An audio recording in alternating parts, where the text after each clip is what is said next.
Welcome to the Walking Home podcast. Today I'm joined by Mo. Thank you so much for being here with me. There's a couple reasons that I was really excited to have you on as a guest. One of them is that you immigrated from Iran to Canada, to Montreal, to continue your studies. And from there, you've been very active in the community, doing community projects, art projects, and doing projects that are helping people who are experiencing homelessness. Beyond that, you're also my cousin, and you've been very impactful in my life. You've always been a very open-minded person. Like, I recall that when I was younger, you gave me a hard drive full of movies, and on that was like Waking Life by Richard Linklater, which is like this very kind of like philosophical animation. There was like a workout series that somehow included yoga, and that was actually the reason I started doing yoga. I remember you introduced me to a newsletter called Zen Habits.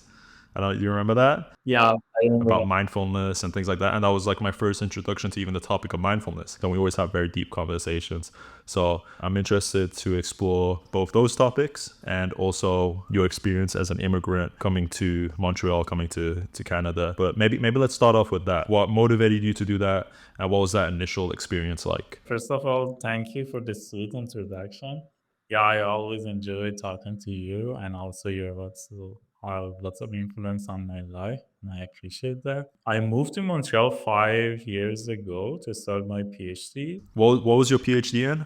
There's an interdisciplinary program at Concordia University called Individualized Program.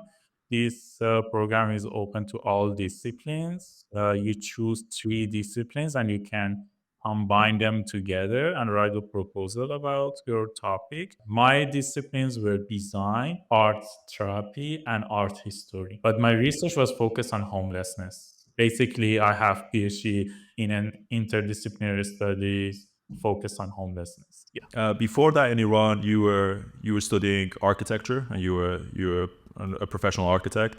What motivated you to continue your studies in this direction? Yeah, to make it simple, while I want to explain it to other people, I said that in architecture, we ask, what does home mean to you? And there are lots of theories and also practical insights to how to build home and how to feel at home. And it was during COVID that I saw many people on the streets of Montreal. It's a lockdown time, and the government asking people who stay at homes, but you see many people around the city have no home. And it was a kind of turning point for me to change the topic for myself from what is home to the other side of the coin, what is homelessness. But it's a longer story that while I was in Iran and working as an architect, I had the opportunity to work with Afghan refugees in Iran. In our architecture studio, we design some prototypes. Then we go to the actual camp that it was in the south part of Iran, next to the city of Kerman. During that time that we were in the camp, every day going to the construction site and building the project with the community, I noticed that how making things so with people also changes the relations. It was a kind of important moment for me that was changing my perspective from architecture to just a physical entity to also a social entity, and how it can mediate conflicts, connect people, connect different cultures. And that was one of the reasons that I chose the PhD direction to discover more. Interesting. So that kind of sparked a turning point, or insight into for you that there was this importance or significance to including people in the process of rebuilding or Yeah. We need different insights. So we need the insights from, for example, civil engineers, architects, project managers, and also from the community. And each group has different perspective. And the question is that what is that common ground that we can bring this different perspective and understand it, define the project, design the project, and also implement the project. And you know that in these kinds of projects, always criterias are changing, people's perspectives are changing. How can we make sure also through the process we adopt changes based on outside criteria? Yeah, even if I ask you what does home mean to you, how do you respond? to me it's just a sense of comfort and connection and I guess the opposite of feeling foreign, the opposite of feeling like an outsider, feeling like I belong to a space. Yeah. And I think that you are also a very interesting person to ask what does home mean to you, because you travel a lot, you're a nomad, you don't have the fixed housing or fixed address, but you make sure while you move from one country to another country to experience these aspects that you're talking about. For sure, also you're setting the physical criteria, thinking about, okay, what kind of housing, how much rent should I pay, what's the view, and other things. But there are more aspects related to feeling at home. The topic of home is kind of a broad thing. Hmm. In the context of like this podcast, I talk about home almost from a spiritual aspect, Okay. but then from a more practical aspect, being able to feel secure and safe in a place is what then gives me and my mind a sense of ease to relax into that space. And part of that comes from the friendliness of the community outside. Yeah, and while you define safety, if you go to the details, the way you define safety might be different from mine, might be different from other people with different kind of race, gender, different life stories, And while we want to make something collective, we need also a kind of collective platform to understand, okay, what's going on. And I believe that storytelling can be a very powerful tool to understand each other's standpoints, where we are, where we are coming from, and how we can move forward. And coming back to the question of Afghan refugees in Iran, even in my master degree, my master was in interior architecture at the University of Tehran, and we were the first generation entering to in interior architecture in Iran after the revolution. We were the first entrance group, and my work with Afghan refugees also is affected on the topic that I want to choose for interior architecture design. And at that time, I was working with an NGO called Children at Risk, کودکان در معرض خطر. And so they were working with Afghan refugee kids in Shahryar, that is so close to Iran. And they wanted to renovate this space, and they asked me how I can help them. Then I said that the first step is that I don't know the culture of Afghan refugee kids in Iran, in Shahryar. So we need a space to know each other. And they are kids. So we need some activities that they feel at first safe and to communicate and share their ideas. And at that time, we have 24 volunteers in different art backgrounds, and we designed art-based methodology to engage with the students in that school. For example, in the first day, we asked them, imagine a school that you would like to live inside and draw whatever you are imagining. We use theater as a way of role playing, finding the right spot for the objects, and also understanding the kind of traumas that they are experiencing in the community. We also had some activities in the neighborhood, that walking in the neighborhood, talking to the people in the neighborhood. And one important factor that we found, that there is a very serious polarization is happening, and there are lots of tensions between Iranian people living in the neighborhood and also Afghan refugees. Even people in the community that are Iranian don't let Afghan refugee kids to play in the playgrounds. So through this process, we use some design strategies to bridge this gap.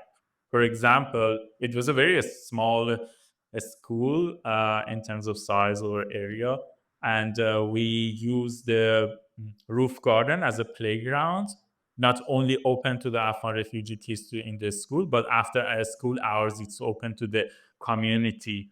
That also Iranian kids can come to this play area and work and play with the Afghan refugee kids. Also, we designed some activities that both cultures are interested and can bring them together. Maybe some religious activities, sport activities, or other forms of art that can connect people. Yeah, and I think that that experience also added a kind of layer of art to my experience, that how art can connect us and how we can use art more than verbal communication, that through images, through making, through playing, we can communicate with each other and build trust through time. Was this your first experience really seeing the power of art in helping like vulnerable populations? Was there something that came before it? That's a very interesting question. I'm not sure, but I feel that at first I should also maybe together we can define what does art mean to me, what does art mean to you. But very personally, for me, the activities that I do with my hand and helps me to calm down, I call it very personal art. But I also have a kind of social understanding of art that also people call it social engaged art. That is one of the most advanced forms of art, that we use art as a way of connecting people, as a way of mediating conflicts, as a way of meeting the other. One thing I'm curious about is like from the time I've known you, you seem always inspired or interested in art. Whereas for myself, like art was something that interest in it slowly grew over many years. At first, I wasn't very interested in art. At first, I didn't really understand the purpose of art. What's the point of art when there's so many problems in the world? What's the point of this pretty picture or this sculpture or this focusing on these things? Is that the best use of our energy and resources? And slowly my perspective changed because the different ways art can bring value, whether it's as a reflection Yeah. of both the good and the bad in the world, and bringing our attention to those things. But I'm curious, was art just one of those things that very intuitively, from as young as you can remember, was something that attracted you, or was it something that at a particular point became meaningful to you? While I entered the architecture school, so architecture is a kind of very in between place that you explore different disciplines, or at least different skills. You start drawing, you read some engineering aspects of built environment. You know some a bit about some psychology about people behaviors in the built environment. It's mix of everything. You also see that while people graduate, they go to different spectrums in architecture. For me, personally, I like to explore different things. Even that was one of the reasons that I come to this interdisciplinary PhD at Fine Arts department. But my recent definition of art is coming from two important people in my life. One of them is his name is Chato. He's in Montreal. He's a coordinator of artist co-op for unhoused people that are indigenous, and he also have lived experience. And the kind of a space he has created is very welcoming for the people on the street. They come to the space. They have access to food, to coffee. It's a very warm and cozy place. You can start the stone carving, make dream catchers, do jewelry, and they also buy from them right away. It's also a space of building a relationship, meeting new people. It's a space that gives a new identity and also removes all these stigmas about homelessness. And also it's a kind of a space that a form of healing, that you while you start making art, there are lots of literature, especially in the art therapy, that how art helps for the personal growth and healing, especially for the people who have traumas. So what I see about Chattel, the way he run this space is very non-directive methodology or leadership. The other important person in my life that now I understand her approach, and we had many people like her in our culture.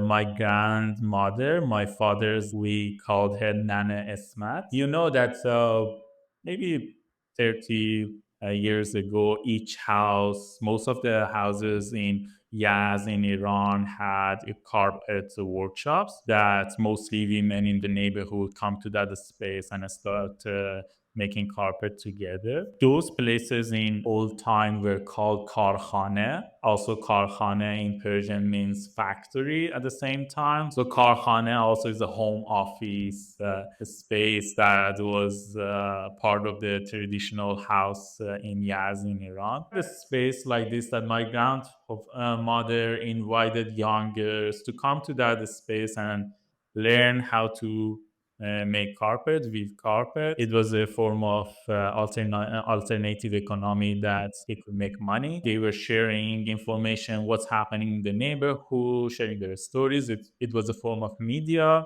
Was that a space that you were in quite often? Not quite often, but I mostly heard the stories, but I also sometimes experience those moments. It was a kind of flashback for me talking to my father and reading these stories. I have some memories, but at that time I was not aware of what I'm experiencing, Do you think that was one of your earliest experiences of art and community? Yes. And I think that it's more than art and community. I'm just telling these aspects to you, that so it was learning, it was making money, it was media, sharing information, what's happening in the neighborhood, building community, mediating conflict for sure. While people meet each other, they can talk about the conflicts. It was a form of expression that you make art, and also technically that while they were singing they used singing as a way of applying the patterns together. For example, one person was reading the patterns, and the way they were reading the patterns was in a poetic way, rhythmic way. And also my grandmother used to find a husband for the girls in that space. It was also matchmaking space. So what happened after industrialization, that big factories came to the city and the karkhane went to outside of the house. So if you want to make money, you should go to karkhane or factory. If you want to learn, you should go to the university. If you want to share information, you should go to the newspaper. If you want to find a partner, you should go to Tinder. If you want to have healing, you should go to the psychologist. So a kind of fragmentation happens. And I feel that, so for me, art is a way of living. It's not something separate or a kind of different discipline. We can do everything in an artistic way. And these two experiences mostly tell me that, okay, what does job mean? What does work mean to me? And I feel that the actual work that has the actual values should have these criteria. Are you socializing? Are you making money? Is healing happening? Is the expression happening? You know, are your basic needs met or not? Well, I'm curious, where did art become, when was it, when do you, like, can you pinpoint when art became important to you, when creativity became significant to you? I think that working with Afghan refugees in Iran was one of the critical points for me, that it becomes very vivid to me. Okay, art is something, and at that time I was using art methodologies as a way of research and understanding the world. So before then it was more practical. It was a very practical, or I was just using that excuse to give myself permission to enter the world of art. At the same time, while I came to Montreal 5 years ago, beside my PhD, I started working with a powerful network, Art Hive. that you also visited archives in Montreal. There are about 200 archives in the world. Archives are free community artist studios that everybody is welcome. You go to the space, pick up some materials, and start exploring materials, you know. And there are lots of neighborhoods using archive as a way of resolving kind of conflicts, problems in a neighborhood, or as a way of mobilizing people for social change. Also, my supervisor, Dr. Janice Timbotos, is the director of Archive. You know, she is one of the leaders of art therapy in the world, and she also started her archive project with people on the street in United States. And being in that environment, working with these people gave me more courage to not only come to the world of art, but also come to the other age point of art, that you can do a form of art that even there is no artist.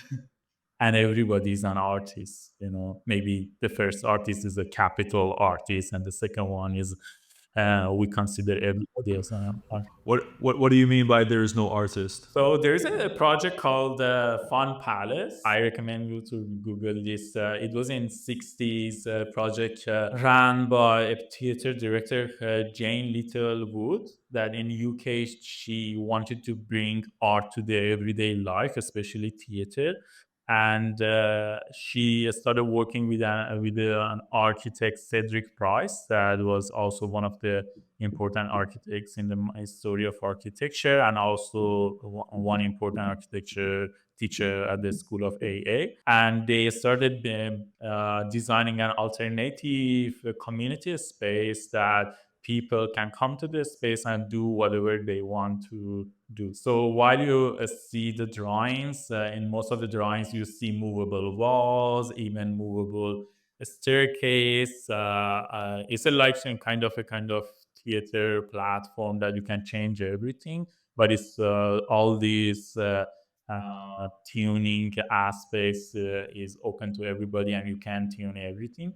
So they couldn't build that project, but that project inspired another project called Georges Pompidou, that is in Paris and one of the main important cultural centers in Paris, and also history of architecture. And most people in the history of architecture, they just see it as an innovation in technology, but the main inspiration was about a kind of social revolution to bring art to the everyday life. But the people who work on the Fun Palace methodology, they have a manifestation that everybody is the artist, everybody is a scientist, and we need alternative spaces that people from different walks of life are welcome, meeting each other, making things together, building relations through the time. And then you can have real community, then you can have real projects, you know. And while I can call everybody is an artist, I feel that one of the good books is Artist's Way by Julia Cameron. This is also another book from her, that she talks about that inner voice that everybody has, you know, that we know that, okay, something is close to me. I want to do this project. This project makes me happy. And it's not only painting, drawing, even it can be computer programming, but you can do it in an artistic way. Actually, I have a friend here that he's also poet and a computer programmer, and I see how he's building this connection between intuition and artistic feeling with the programming and that rational logic together. So I feel that we need alternative spaces that we can connect to these forgotten or broken dreams. How long have you been working in collaboration with programs that are, I guess, working with unhoused people or people experiencing homelessness? So one of the questions that I had in my PhD, that who is homeless, you know, and what is homelessness? The numbers are between 100 million people and 1 billion people in the world unhoused, and it's a big gap in the numbers. You know, it depends how you define it. But for sure, during my 5 years in Montreal, I work with the people whether unhoused or at risk of homelessness. Based on the Canadian definition of homelessness, if your rent is more than half of your income, you're at risk of homelessness. Was it a different experience seeing homelessness in Canada versus in Iran? I think for sure. What I see in Iran, we have lots of community support, and whether you're part of a family or part of a bigger social group. But here, I feel that the social exclusion is more intense than in Iran, and one of the forms of also homelessness is about social exclusion. That while you lose your friends, while you lose your social group and support groups, you're the person who is at the risk of homelessness, because while you're in a trouble, not only you need resources, but also you need people and friends to support you. And based on my experience, yeah, in cultures like in Iran that are more collective, the form of homelessness is different from, I don't know, cultures like in Montreal, Canada. However, it really depends who you are, whether you are an immigrant in Iran or not. For sure, Afghan refugees in Iran are experiencing intense discrimination that is not at all acceptable. They worked for many years in Iran, but they don't have basic citizenship rights. And it's really sad. Yeah, it also depends that, okay, who you are, where you are coming from. But at the same time, there are also some general aspects that we see. Housing crisis is becoming a very good global problem. Because I'm imagining you coming to Montreal and seeing the type of homelessness that exists there, that itself could have been quite impactful on you, maybe a bit shocking. Yeah, for sure. It was shocking at the same time. So it was a kind of topic that I was always interested to read about, but I was not sure that do I want to also do a research about it. Um, and I also remember friends who travel around the world, including you, talking about this problem, even in USA, in Canada. But so I had also that imagination of Canada as part of the American dream, where you come to a kind of alternative world, especially Montreal, that is, I don't know, mix of European and American vibe, But so while you come to the street, you see also the brutal part of this dream society, And yeah, and I told you that during COVID, those everyday walk from my house in Pont Central's neighborhood to Concordia University, and during that walk, I saw many buildings are under construction, and many people are on the street. But for sure, those buildings are not for those people on the street, you know and we're talking about a country that is one of the best economies in the world. Is less than 40 million people. There's no war around. There is no, I don't know, financial instability, and why this unacceptable thing should happen. And also, we see even the US, the most powerful government in the world, these problems are getting worse. And maybe we should rethink about the kind of economy and politics that we are following, and what are the alternatives. And it's not only about, I don't know, politicians. It's also about our everyday life choices. It's also about our approaches. Okay, I can give you an example that what we are doing now. I can ask you some questions. What do you call this communication? Well, that we're having right now, Yeah, podcast call. I don't podcast call, know, and how this is happening. internet. Yes. Also, this software that you introduced to Also, me, also software devices. devices, this laptop, all these things. So the next question is that how all these softwares and devices are built. How many people were involved? So you go to China, you see, for example, five, six people are living in one room together and making this cell phone in my hand. Then you go to Africa, you see child labor are extracting cobalt to put this cobalt in this phone, and I'm using. Then you go to Middle East and you see all those raw materials to make these, I don't know, plastic materials.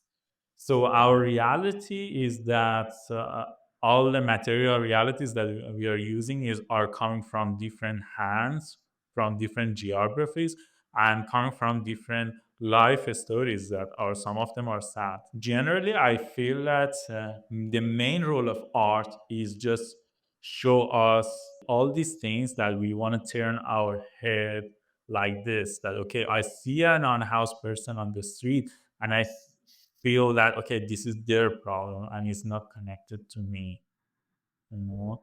So I use this computer and I don't think that why this computer was not produced in the US while the Apple company is in US and is produced in China.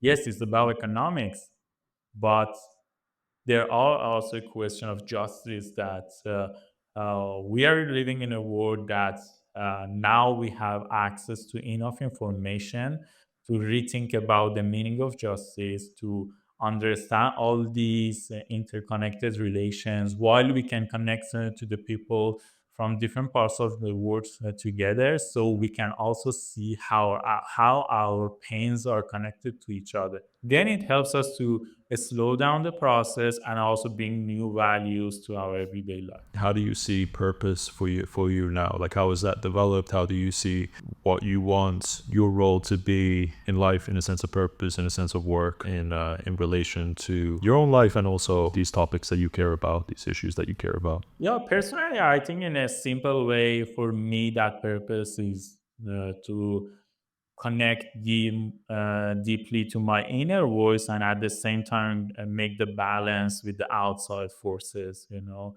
And I feel like it looks like a drawing a big painting that you do it touch by touch, you know, step by step, you know. Even each touch that you put on the frame, it brings some effects or new understandings to you that may change your direction, you know. And so I'm just learning how I can trust my process, but also in the bigger scale, what I'm now focusing on, that how I can develop all these lessons that I learned from my grandmother, or I heard the story, and also I learned from different groups, whether Afghan refugees in Iran, unhoused people in Montreal, the collective that I'm working with now in Montreal called Common, the Art Hive group, and also Chatto, that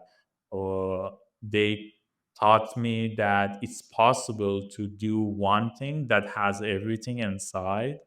And it's matter of taking action and the way you do it and with the people that you do it. And it should be a kind of open space that helps people to connect, make money, express themselves, and also, yeah, bringing the trust or hope back. You know, I feel that we are living in a time that things are becoming so fast. You know, whatever you want is ready for you. I don't know, even this AI trend doesn't provide the space for you to make mistakes. You know, we need alternative spaces that we have more embodied connection. We have the opportunity to make a mistake. We have the opportunity to make something for the first time and receive compliments for the people, and building that caring community is very important, you know.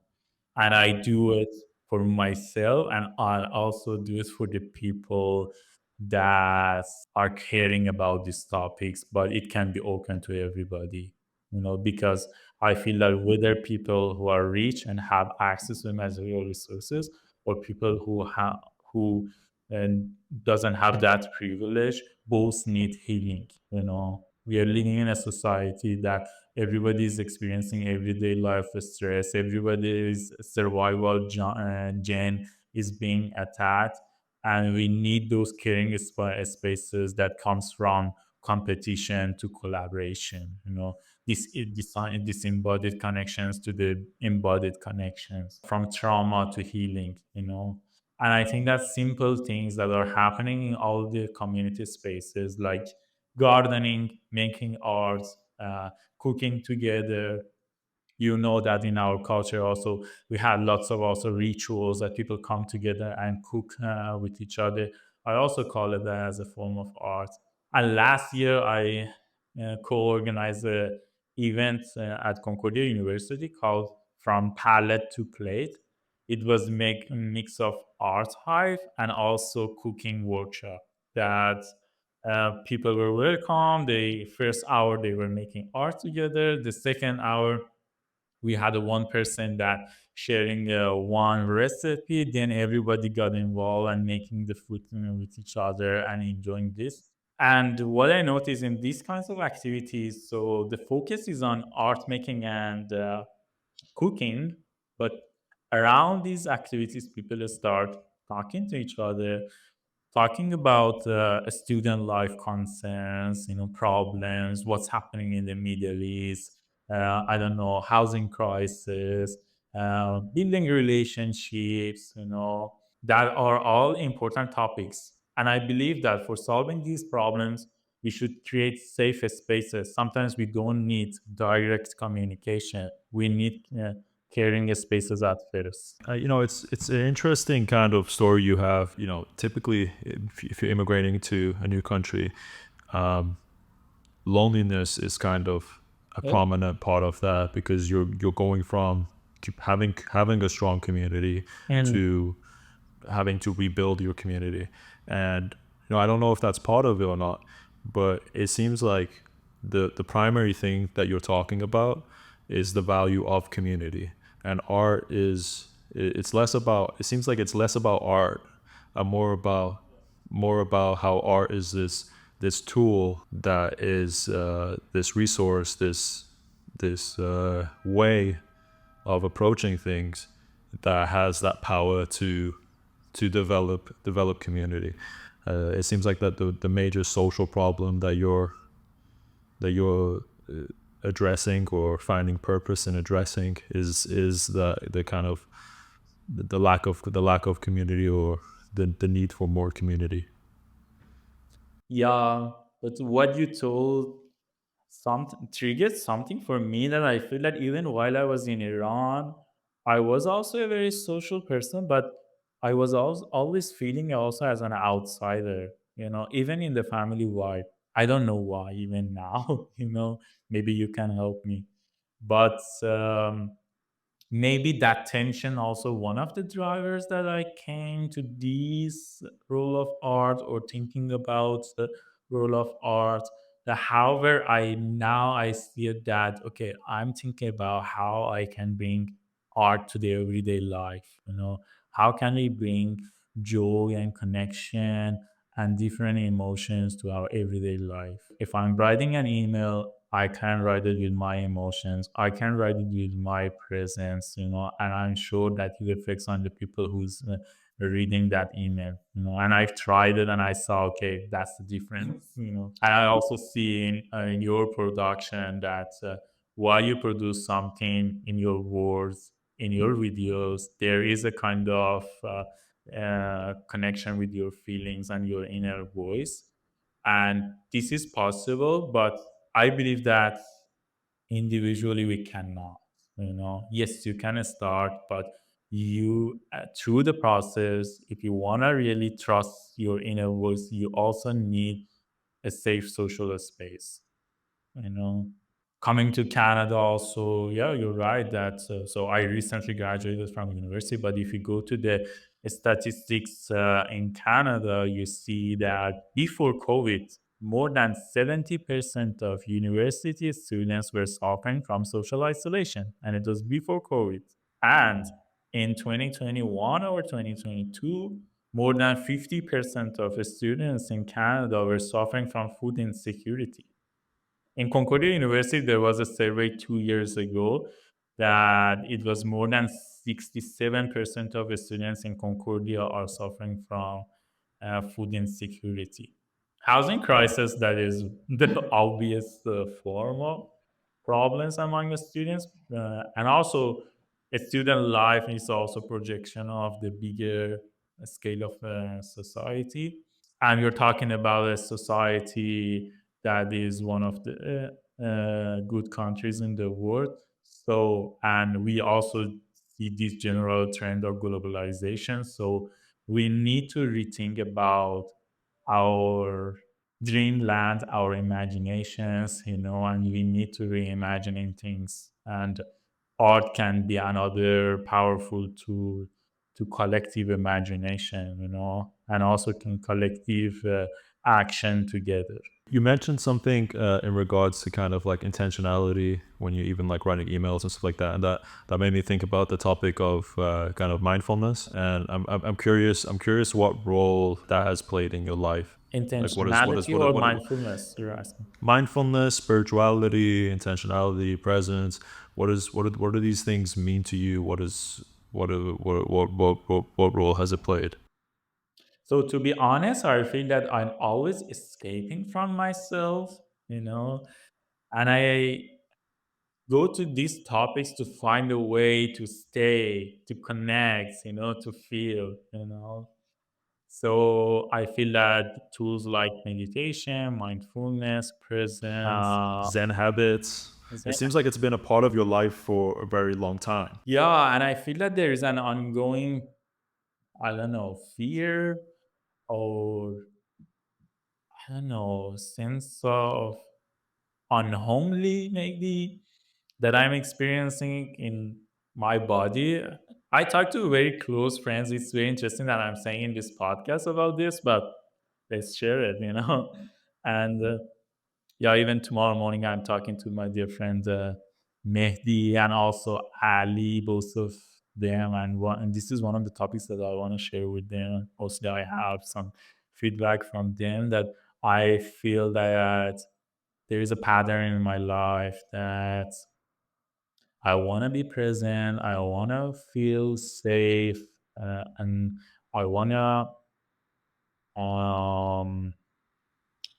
feel happy or connected to my emotion. Mostly, I frame it with these words or sentences, but at the same time, a kind of instability or obsession or anxiety come to my mind. So I feel that in my personal endeavors or the social connections, I'm just trying different things to feel at home in my body, you know? Yeah, it's interesting you use the word at home because that's also like I like I said at the beginning, like home I think has like for me has a practical meaning and also has kind of like a I like to use the word spiritual, but it has like an emotional meaning, which is that it's like that sense of integration. And I think the name of this podcast is Walking Home podcast, and it comes from Ram Dass, who has this quote which it says we're all just walking each other home. We're all just like that's what life is. We're all just walking home in a different ways. So I think what you're expressing is, I mean, beyond common. I think it's universal, which is kind of this want to.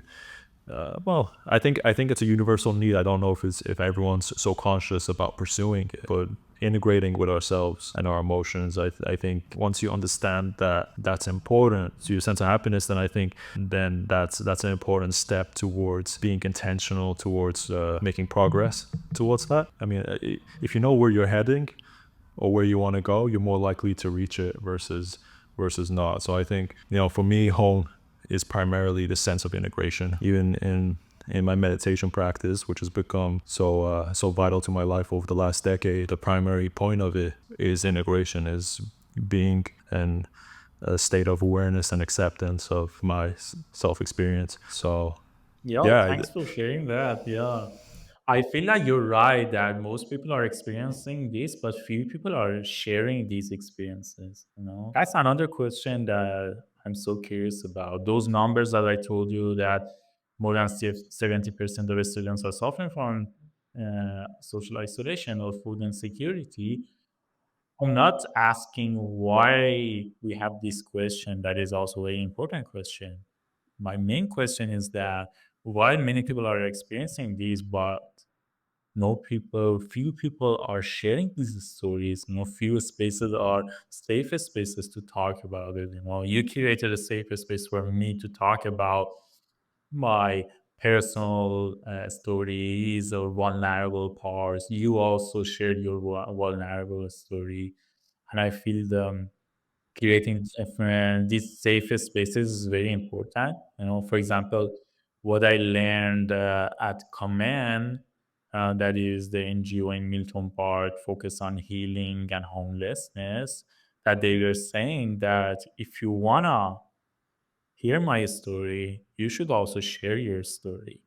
And stories are a mix of pain and joy, a mix of different emotions. And it makes us more human, but talking about these things, being vulnerable is hard. Yeah, definitely. You talked at the beginning, what is art? I think a more honest kind of definition of art for me is vulnerability. Oh, yeah. Is like, I think what attracted me to art in the first place. In the video I just made, and you can check it out later. It's a short one, but it kind of talks about like how my first really appreciation of art, my Mhm. first real understanding of what is the value of art, was going to a spoken word show at my university and seeing these young people my age talking about their traumas in this poetic way Mm. of just like, fully kind of fully expressing themselves in such rawness, in such truth, in such like full emotion. And I was like, oh, that's art. That's what art is. That like that truth, that vulnerability. And that's what I witnessed when I listened to my favorite musicians speaking about like the true hardship, the true vulnerability, the true experiences. For me, that's been what is the power of art. Is because it's a powerful thing, that vulnerability, like you just shared, like. And we're experiencing it now, but also like even when I was in Montreal, having those, when we saw each other last in person, it's always when we have the most vulnerable conversations that comes from it the most connection. Yeah. And While you said vulnerability, gave me a goosebump. I feel that also I call art moments goosebump moments. That moves you physically and emotionally. Those moments are important moments in our lives, that are mostly spontaneous. It has no plan. and it's not, it's like, it's difficult. Being vulnerable is difficult, but it's there. It's within all our reach to like to be truthful about the pain, about the hardship, about the ugly, the I that's always the art that resonates, right? It's always like the things that you even, yeah, and it's not necessarily always just hardship, but even if it's like a perspective that you're like a little bit afraid to share, you're like, maybe I'm wrong about this, maybe I'm seeing this the wrong way, but you share it anyway. And because and even if you're not always right, but even if you're not, the fact that you're sharing this kind of like your true experience, I think it resonates with people. Like honesty. Like, I mean, if I could narrow down my definition of art, it would probably come down to honesty and vulnerability. Yeah, and I think that the word vulnerability is at the same time very individual and also social. Because if you want to be vulnerable, also you should share it with other people. And I feel that what you're talking about vulnerability is also about seeing the reality, talking about the reality, talking about the pains that we see in our everyday life as an individual and also as a society. And I think that it's not only a kind of personal or artistic question or social question. I feel also it's a question of the way we program activities, the way we manage things, all these scientific approaches, it brings like a new perspective. There is a economist and a thinker called Nassim Taleb that is saying that politics, economics, and social problems are not a washing machine, they are cats. He's talking about the dynamic nature of all these spaces. his main critiques is on all this engineering perspective to these dynamic parameters that are changing through the time, and many actors are involved with.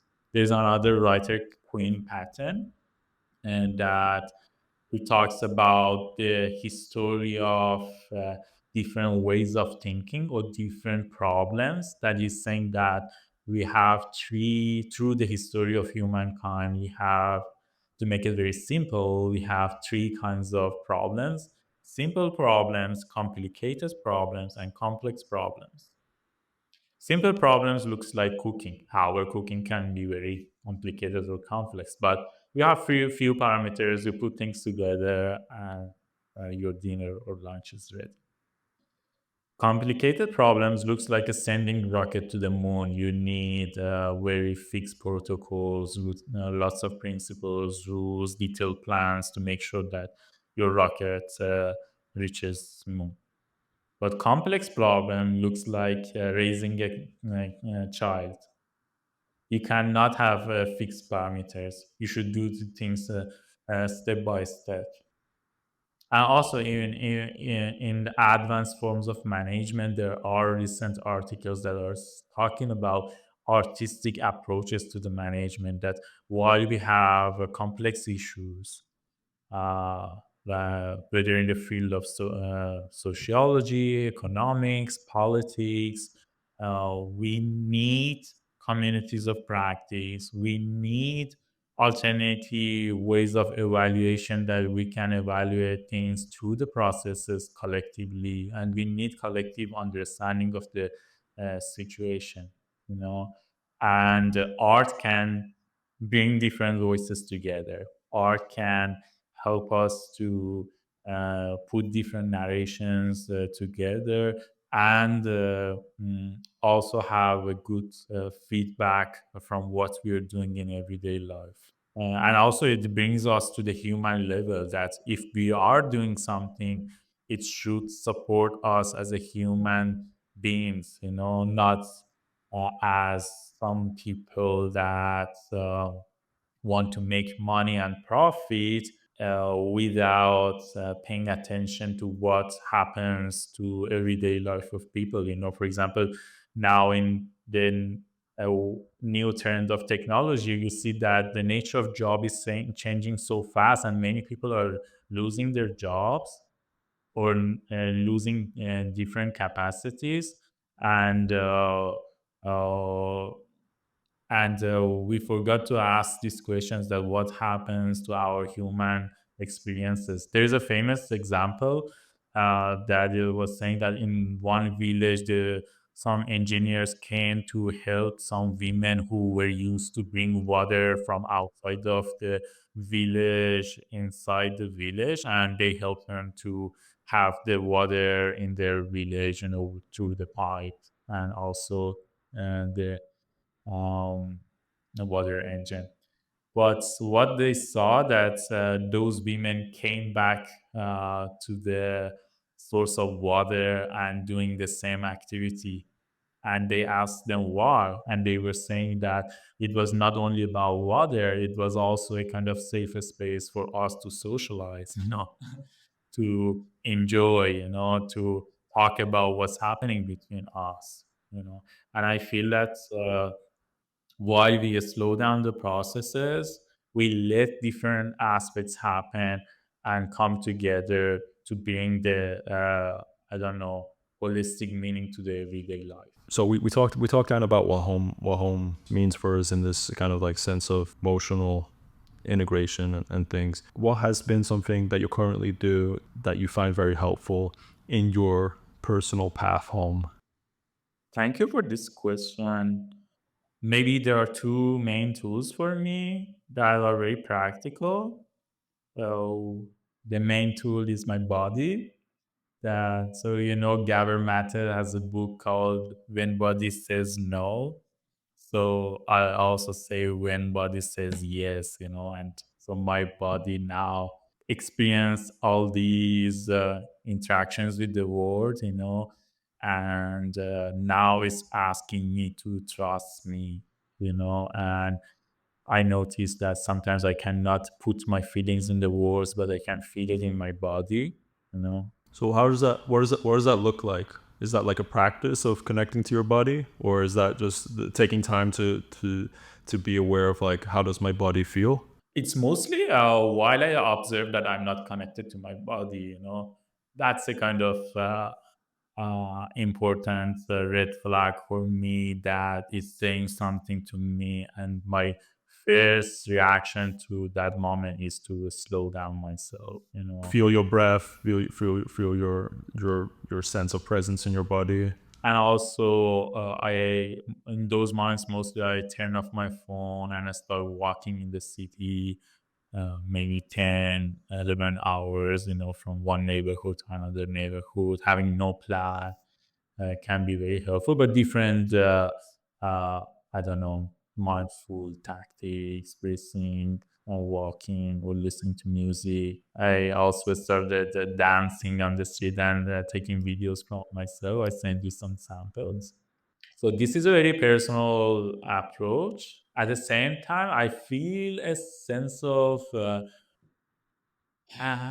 feeling, or I'm inspired about those lessons that I told you that I learned from. What does dancing mean to you while you were just on that topic? I think that the dancing is the next phase of listening to the body. That now I want to communicate with the body, and my body comes to a space with different emotions, you know. So I move my body to uh, talk to my body with its language. I mostly call my body hair language. You know that I feel that okay, there is a uh, oppressed feminine uh, person in my mind with I don't know, characters of a kid that one that is very curious, and most of the time that girl feels oppressed and finds some ways to scream, you know, to express herself. But the problem of that small girl is that is inside a man body that also uh, see lots of expectations from outside, that you should be a mature person, you should be I don't know, behave in a certain ways, you know. And you're coming from a culture or some experiences that you didn't have permission for all of your feelings, you know. That, and then you come to different social identities, whether as an architect, as a researcher, as a community worker, but at the same time, you want to explore these parts. And dancing for me is a way that, hey, let's go to the public space. For me, dancing is happens in the public space, and be let's become very bold and do bold actions with the space.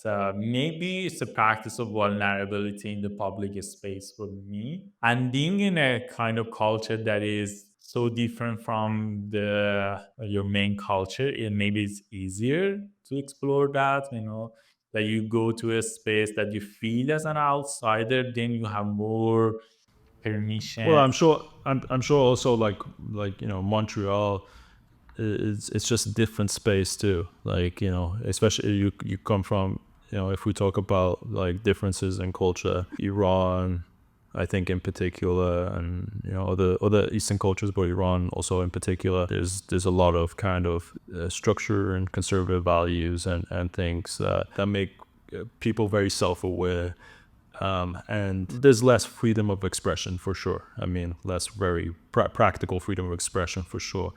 Whereas in a place like Montreal, there's an understanding of freedom of expression. Yeah, for sure. I think Montreal is very unique, you know. Yeah, and I found, uh, yeah, people with familiar, I don't know, like styles. For example, there's one of my close friends, Olivia, that now we go together to the public space and dance with each other. We both have architecture background. Now we are transforming to this dance methodology as a way of engagement with the public space, how we can mix these things that have joy and feeling with the seriousness of everyday life. And that's one of the questions that I have. Okay, we should do some practical things. We have some things like art that people feel that is not practical.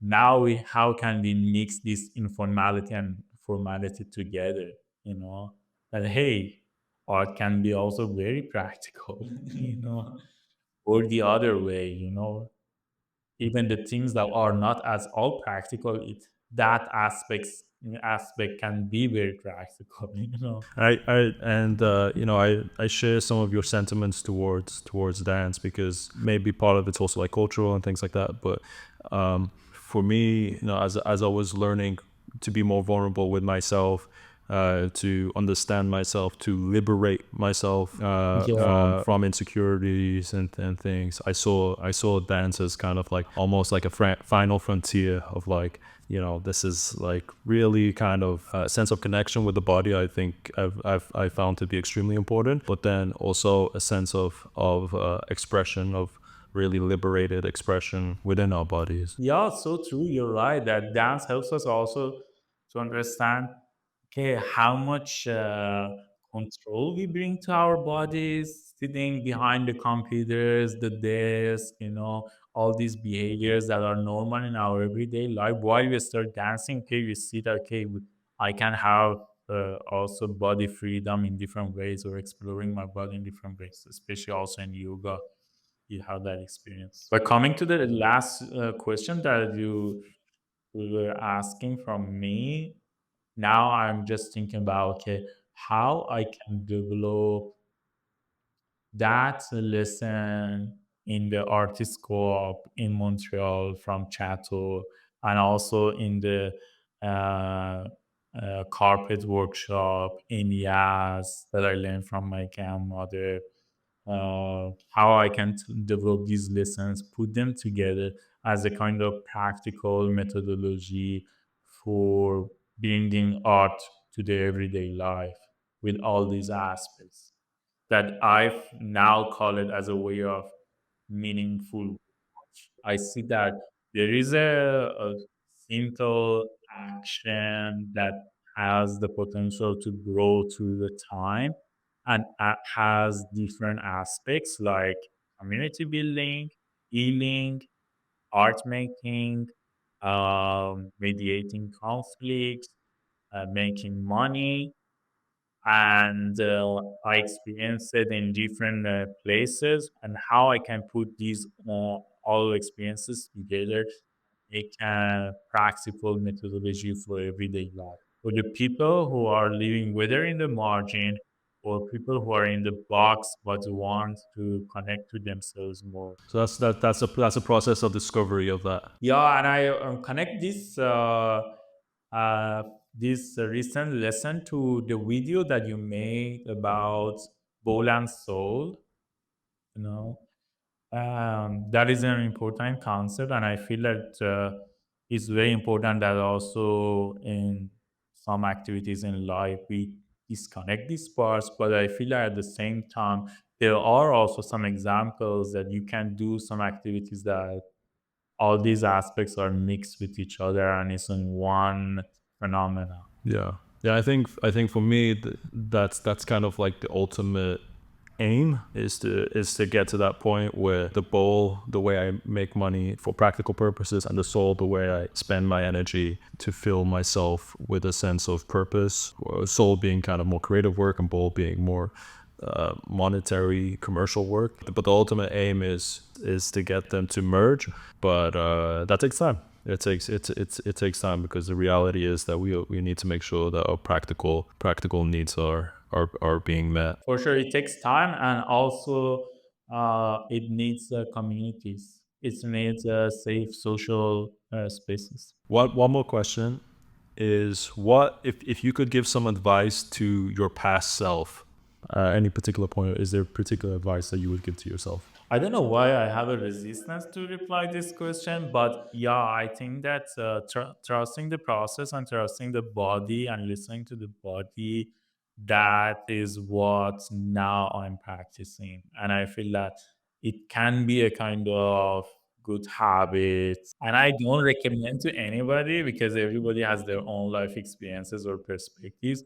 But for me, yes, this is one of the most important lessons. And at the same time, I feel that one important thing now that I'm working, that I see that through some processes that I'm not aware of it, I feel that I'm repressing some of the emotions like anger, you know, um, and those emotions that have less permissions in the society to explore and to express, and how I can express these authentically, how I can be vulnerable, and also not to harm myself and the other, but how I can express this. That's also one of the questions. I don't know the answer, but From yeah. my perspective, there's suppression, there's expression, and then I think somewhere in between there's also like validation.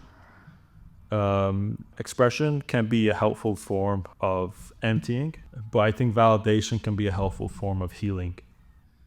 And for me, everything comes back to the meditation practice, but it's the silent observation and the non-judgmental observation that results in the understanding and the validation and the healing. you know I think expression can be a way of kind of release, but it doesn't necessarily always contain a healing or a fundamental healing or a fundamental understanding. Personally, I found kind of that process of stillness and observation and acceptance and non-judgmental acceptance to be unraveling, have an unraveling effect where I gain kind of a deeper kind of non-judgmental feeling towards those feelings, where it's like, okay, yeah, that's that anger is there. It's okay for that anger to be there. There's like, it's what else is there?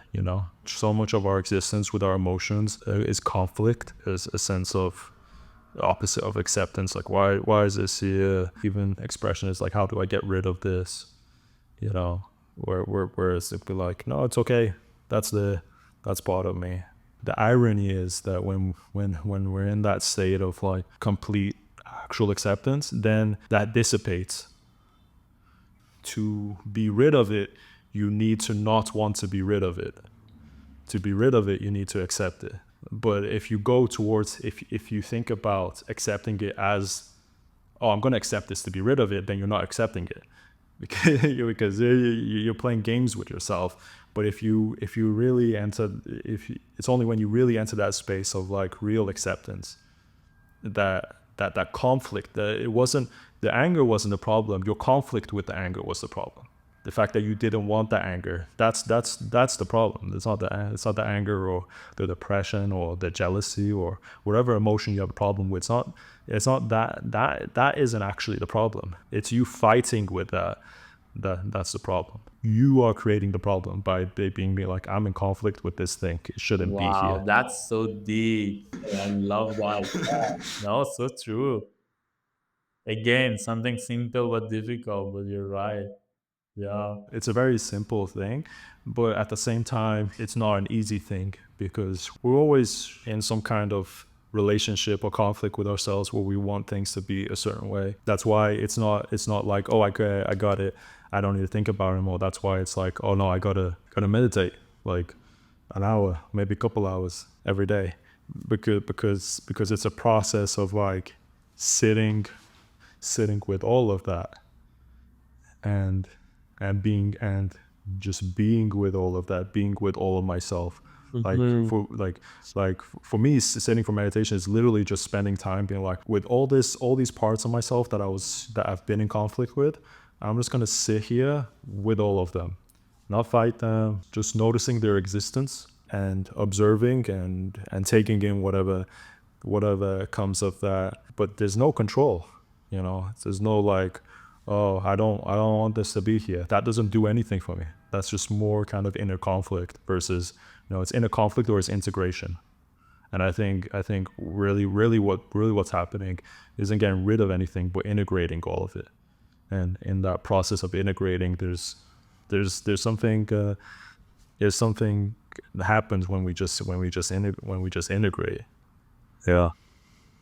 Yeah, now I'm just rethinking the power of meditation, that it's a practice of presence, and that presence means that you don't try to solve things, but you create an open, fluid space that things come and go, you know. Yeah, one of the most impactful books for me on the topic of meditation that really kind of like helped me understand it in the first place was The Power of Now by Eckhart Powerful Tolle. now, There's one part of the book that is, to this day, is still kind of exists within me, which is like accept everything, and if you can't accept it, accept that you can't accept it. It's like accept that you can't accept and Yeah, just accept, right? Even if you can't accept it, accept that you can't accept it. Meta acceptance of whatever is happening right now is like really powerful.